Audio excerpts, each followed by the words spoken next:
Maraming salamat, choir, sa mensahe ng kanta na inyong ipinagkaloob sa amin. Never has there ever been. At ang sabi ang sabi nila, Christian, kung natandaan yung ano yon, basta ang nakita ko, put aside any conflict in our way. Amen po ba? Amen! O tayong lahat daw na mga Kristiyano, put aside any conflict in our way. First, we must love each other. Amen. Amen. Maraming salamat sa napagandang mensahe. Likas kasi sa ating samahan na may tampuhan. But anyway, good morning everyone. Kalimutan ko. Nadala ako sa mensahe ng kanta. Good morning everyone! Good morning! Dito sa on-site and online. Good morning sa lahat. Likas sa ating samahan na may tampuhan. Di po ba? Alitan, di pagkakaunawaan at awayan.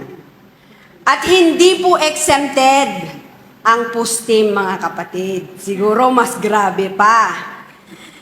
Pero ang kainaman, madalas may heart-to-heart talk kaming pag-uusap. Kasama ang presensya ng Diyos. Dito ini-evaluate namin ang aming mga sarili at bawat isa. Masakit na proseso. Dahil minsan may umiiyak, may di na nakakakain, di na rin umiimik. Nagkukulong na lang doon sa prayer room. Pero pagkalipas nun, ramdam namin nagiging closer kami sa isa't isa. At lalo pang nahuhubog ang aming paglilingkod sa Panginoon. Kayo mga kapatid, ano ang ginagawa ninyo pag kayo'y nagkaroon ng di pagkakaunawaan sa inyong samahan, sa inyong fellowship, sa inyong ministry, para mapanauli ang inyong mga nasirang relasyon? Tayo po'y manalangin. Yes, Father in Heaven, sa patuloy po, Panginoon, na pagkikinig ng aming mga salita, dalangin namin po, Panginoon, na naway pagkalooban kami ng makalangit na karunungan. Buksan mo nawa po, Panginoon, ang aming makalangit na pandinig upang marinig namin ang iyong tinig. Buksan mo po, Panginoon, ang aming mga puso na tanggapin ang iyong mensahe. Amin ding itinataas, Panginoon, ang iyong anak na siya mong gagamitin na magpapahayag ng iyong mensahe. Hindi siya nagtitiwala sa kanyang sariling kakayahan, umaasa o depende sa sariling niyang dunong, ngunit naniniwala siya po, Panginoon, that you will speak before her. Nawa ang bawat salita na mumutawi sa kanyang mga bibig ay maging pagpapala sa lahat ng iyong mga anak na makikinig nito. Amen. Sa unang bahagi ng ating ebanghelyo ay patungkol sa pagpapanauli sa nasirang relasyon. Restoring broken or injured relationship. Ayon sa ating batayan, iminumungkahi dito ang mga hakbang upang mapanauli ang ating mga nasirang relasyon sa ating kapwa. At si Jesus mismo ang nagsabi nito sa kanyang mga alagad at sinasabi rin niya ngayon sa atin. Napakahalaga nito sa isang samahan or fellowship upang mapanatili ang maayos at mabuting pagsasama-sama. Sa unang talata sa ating ebanghelyo, nakasaad dito na gawin ang puso sa pusong pag-uusap. Ay heart-to-heart talk. Ika nga sa wikang Banyaga. Na ibig sabihin, gawin natin sa face-to-face na pag-uusap. Nakasaad sa ating batayan, puntahan mo siya at kausapin ng sarilinan. Take note mga kapatid, puntahan mo siya at kausapin ng sarilinan. Wala pong nakalagay o mas maliwanag pa sa araw, sa sikat ng araw na wala pong nakasaad dito na kausapin siya through social media. Sa computer age na sinasabi natin kasi ngayon, yan na po ang trending. Pag may alitan, pag may di pagkakaunawaan, takbo agad sa social media, sa Meta or Facebook. Doon natin ilagay ang sama ng ating loob, doon natin ilagay na nasaktan tayo ni ganito, ni ganito. Pero mas maliwanag pa po sa sikat ng araw ang sinasabi sa atin ng Panginoon, puntahan mo siya at kausapin ng sarilinan. Hindi po sa Facebook. Hindi po sa social media. Madalas kasi, pag doon natin ilagay ang sama ng ating loob, pag doon natin gustong maayos ang lahat, mas lalo pang lalala. Kung i-post natin ang sama ng loob natin, magiging grabe pa ang sitwasyon. Kasi we are inviting others to be with us. Instead na maayos ang relasyon, lalo pang lalala dahil sa mga comments na nanggagatong. Yung mga nagsusulsol kung ano-anong mga inilalagay hanggang, kung natin Ilocano, agkayam-kamen. Gana agkayam-kam, makapuur kan. Kahit sa personal message or the direct message, DM, PM, iwasan din natin gawin yan. Kasi kahit mabuti ang ating layunin, kung masama at mali ang kanyang pag-unawa, it will make even worse that situation. Sabi natin, pag nag-PM tayo sa ating kapwa, ikaw naman kasi, kaya kita nabulyawan, kaya kita nasigawan, kasi ang sama ng sinabi mo sa akin. Nandoon yung mangiyak-ngiyak tayo, nandoon yung kababaang loob, nandoon yung pagsisisi nung itinatype natin yung word na yon. Ikaw naman kasi, kaya kita nasigawan, kasi ang sakit nung sinabi mo sa akin. Pero at that moment, nung binasa niya ang iyong message dahil galit na galit siya, binasa niya ng ganito, ikaw naman kasi, kaya kita nasigawan, kasi naman nagsalita ka ng masama about sa akin. So, what do we expect? Dahil galit siya nung binabasa niya, ganun niya, binasa yon. So, yung layunin natin na nagpapakumbaba sa kanya, naging masama pa. So kung maaari, iwasan din natin yan, yung mga PM na yan. Kung may sama tayo ng loob, kung tayo ang inaway o tayo ang nang-away, puntahan natin siya ng sarilinan. Yun yung unang hakbang na dapat nating gawin. If we really care and love our friendship, our sisterhood, our brotherhood, we should do right. Gawin natin ang tama para sa ikabubuti ng ating relasyon sa ating kapwa. Sa atin pong ikalawang aralin, yung nabasa kanina, ipinapaalala sa atin na huwag tayong magkaroon ng sagutin sa ating kapwa, maliban na tayo'y magmahalan. Sabi nga ng kanta ng LFC, first we must learn to love each other. Kung gusto nating mabago ang mundo. So, sa atin, ipinapaalala na huwag tayong magkaroon ng sagutin sa ating kapwa, maliban na tayo magmahalan sa isa't isa. Sapagkat kung tayo'y nagmamahal sa ating kapwa, ay natutupad natin ang mga kautusan. Pagkat ang kabuuan ng 10 kautusan ay pag-ibig sa ating Panginoon at pag-ibig sa ating kapwa. Yung first part ng 10 utos, pag-ibig sa Diyos, at yung pangalawang part nito ay pag-ibig sa ating kapwa. Kung marunong tayong umibig, kung marunong tayong magmahal sa ating kapwa, tinutupad na natin yung 10 kautusan. Kaya't kung mahal natin ang ating kapwa, huwag tayong hihinto sa unang hakbang.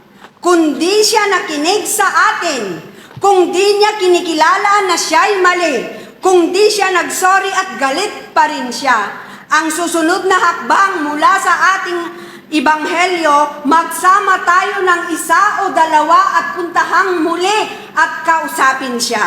Ayon sa talata 16.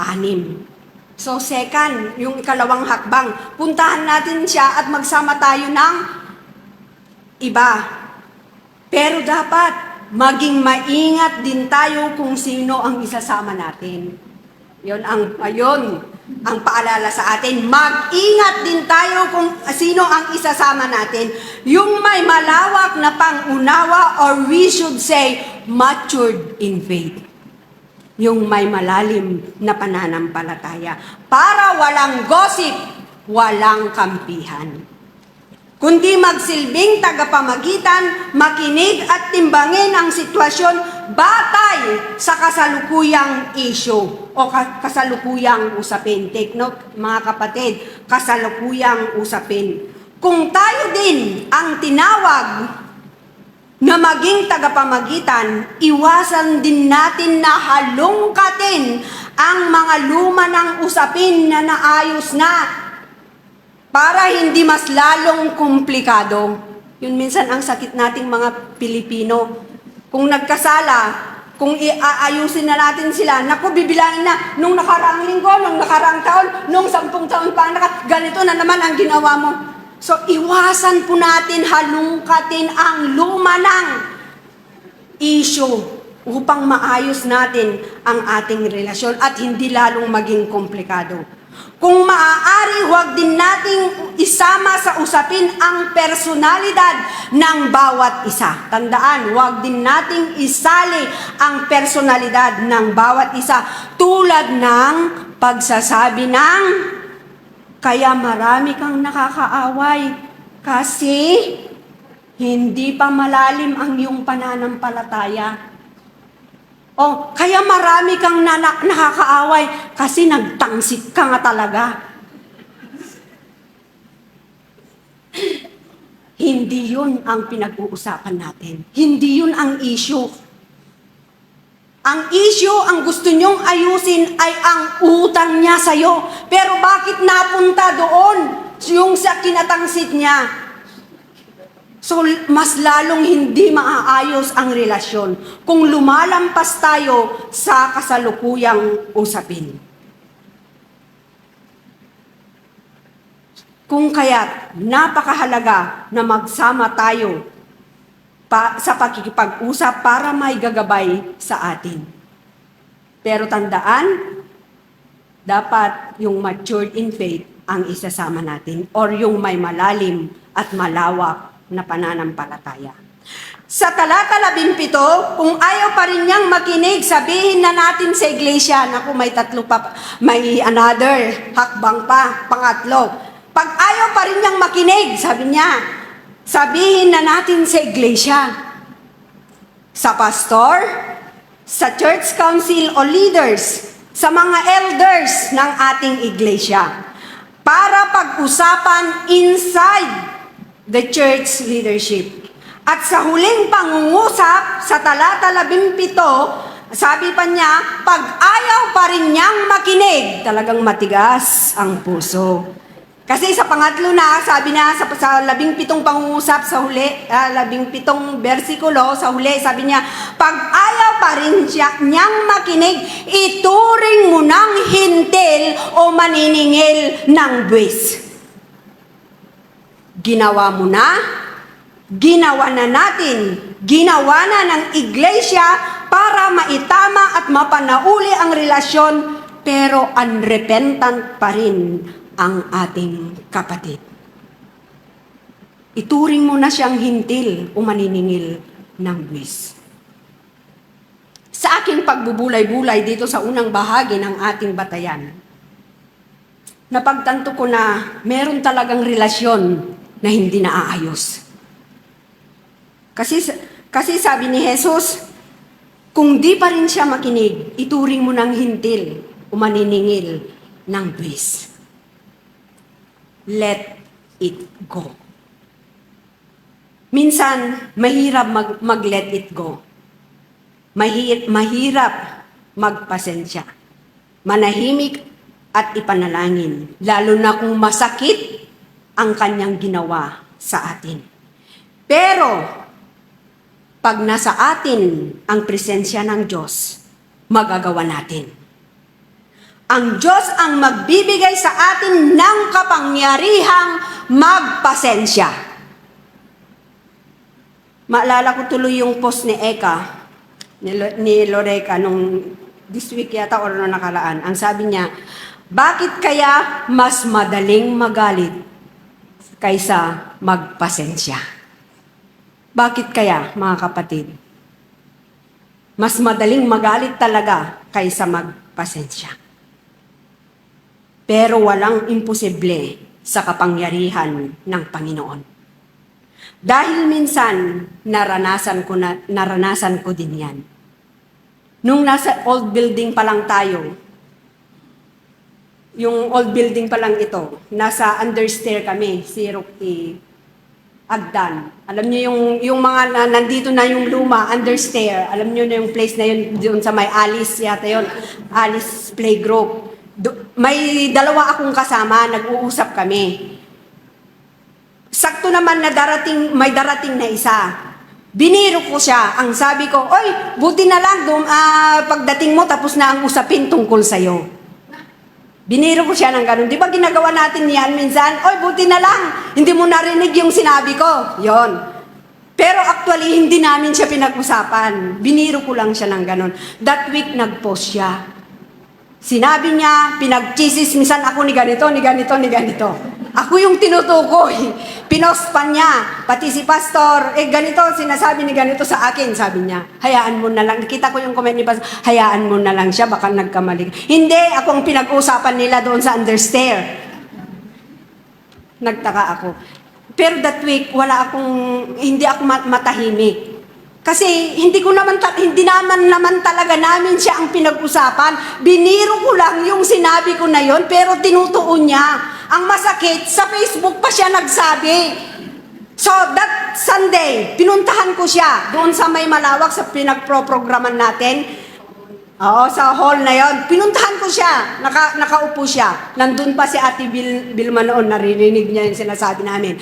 Pinuntahan ko siya. Sinabi ko sorry, pero hindi ka namin pinag-usapan. Biniro lang kita noon. Ang dami niyang sinabi sa akin. Ayaw niyang tanggapin yung...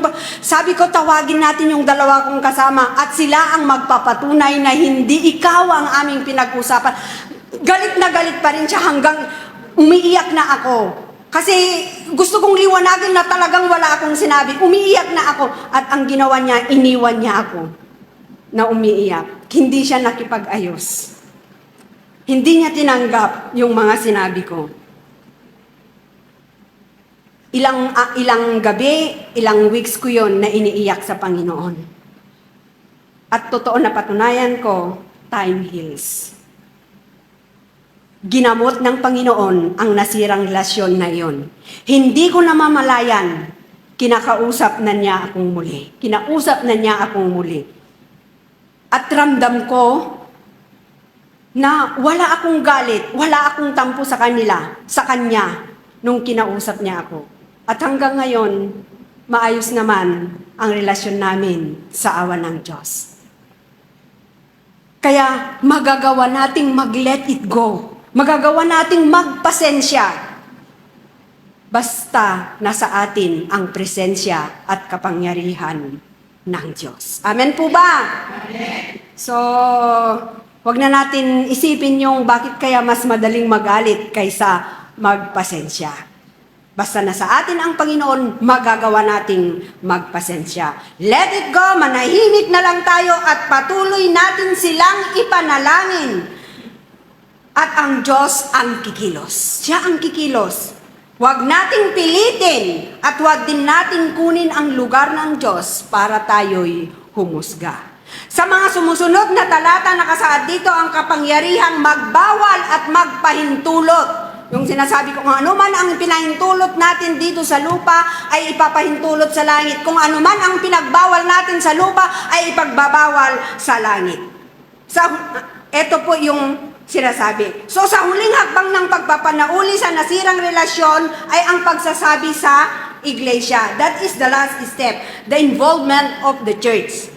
Ang iglesia o ang church leaders and elders ang magiging tagapamagitan. Kaya't binibigyan sila ng Panginoon ng kapangyarihan na magbawal at magpahintulot. Ang iglesia o ang Panginoon ay binibigyan niya ng iglesia ng kapangyarihang magbawal at magpahintulot. Binibigyan ng Panginoon ang kapangyarihan na magdisiplina sa bawat kasapi na nagiging palalo. Ngunit may kaakibat na paalala. Sabi ni Jesus, sapagkat saan man may 2 o 3 nagkakatipon sa pangalan ko, naroon ako sa kanila. Oo nga't binibigyan ng kapangyarihan na magbawal at magpahintulot ng iglesia o ibig sabihin magbigay ng disiplina, ngunit ang sabi niya, nagkatipon sa pangalan ko. Ang pagdidisiplina o pagbuo ng mga alituntunin ng iglesia ay dapat naaayon sa kalooban ng Diyos. Stewardship of power and authority. By the way, nasabi sa atin ng pastor noong nakaraang linggo, ngayon ay stewardship month natin. So, makikita natin dito yung stewardship of relationship. Stewardship of authority. So, paano natin pangangasiwaan yung dalawang ito? Paano natin pangangasiwaan ang relasyon natin sa ating kapwa at pangangasiwaan ang kapangyarihang ipinagkaloob sa atin ng Panginoon na magbawal at magpahintulot? So, paano natin pangangasiwaan yung relasyon natin sa ating kapwa? Kasi ang stewardship ay hindi lamang pinag-uusapan ang about pera, talento at oras. Hindi lang yan ang ipinagkatiwala sa atin ng Panginoon, kundi maging ang relasyon natin ay ipinagkatiwala sa atin ng Panginoon. No saan tayo nga maayos itipan nakikadwa tayo. Lahat na lang nakakaaway natin, nakakabangga natin, lahat na lang di natin makasundo. Sa palagay ko, may mali po sa atin. Ay hindi pala palagay. Talagang may mali sa atin. Diba? Talagang may mali sa atin. Try to evaluate our stewardship life. Stewardship of relationship. Suriin nating mabuti ang ating sarili. Ano nga bang mali sa akin? Nagiging hintil na ba ako o maniningil ng buwis? Ang pagsasabi ng Panginoon na ituring na nating hintil o maniningil ng buwis ay para makilala ng buong kapulungan, makilala ng mga kapatid na ang ating kapatid ay unrepentant. Hindi siya marunong magsisi. Hindi niya kinikilala ang kanyang pagkakasala. Wala sa bokabularyo niya ang sorry. Walang kababaang loob. So,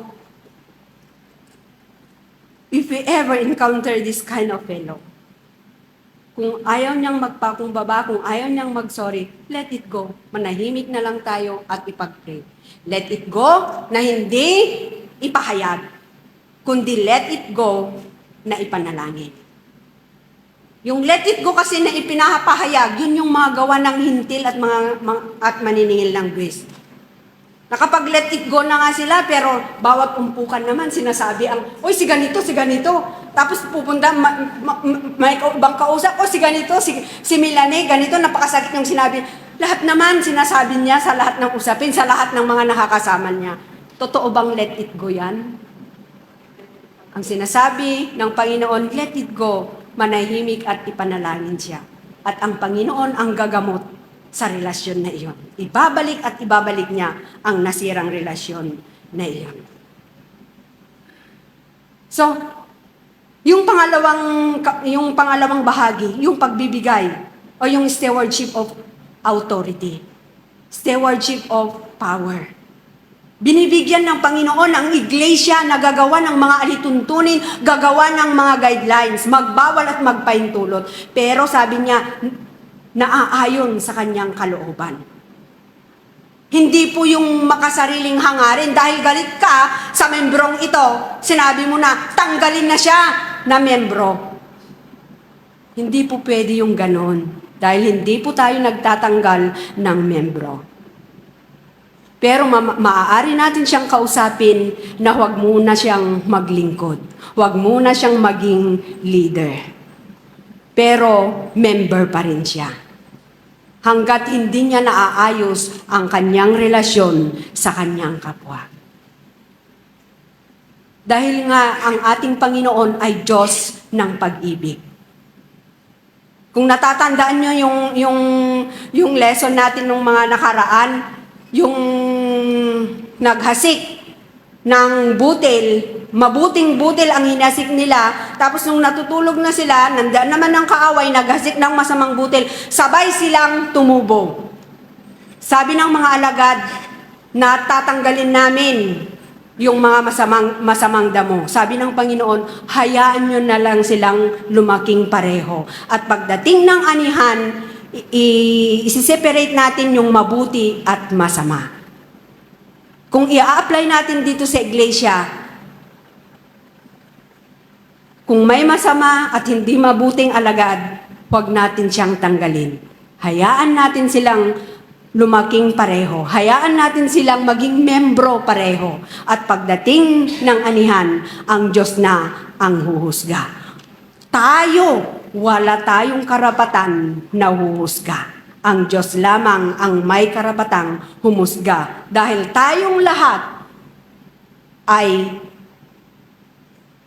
huhusgahan ng Panginoon. So wala tayong karapatang humusga. Kung kaya't yung autoridad o yung kapangyarihan na ipinagkatiwala sa atin ng Panginoon, huwag natin abusuhin.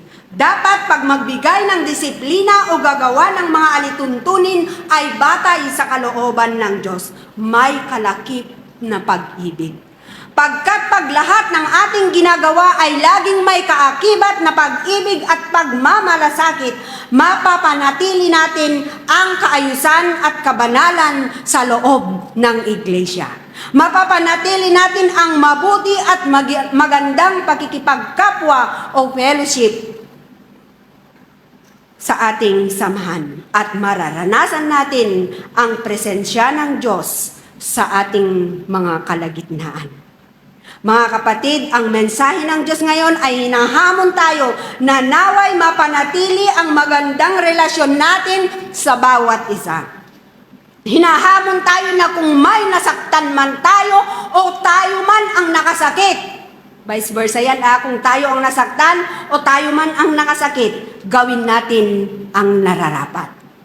Ang makipagkasundo. Hinahamon tayo na naway bilang kanyang mga alagad at mga anak, maipakita nawa natin na tayo'y mapagkakatiwalaan sa relasyon at kapangyarihan ibinigay sa atin ng Panginoon. Ang mensahe ng Diyos para sa mga anak ng Diyos. Amen.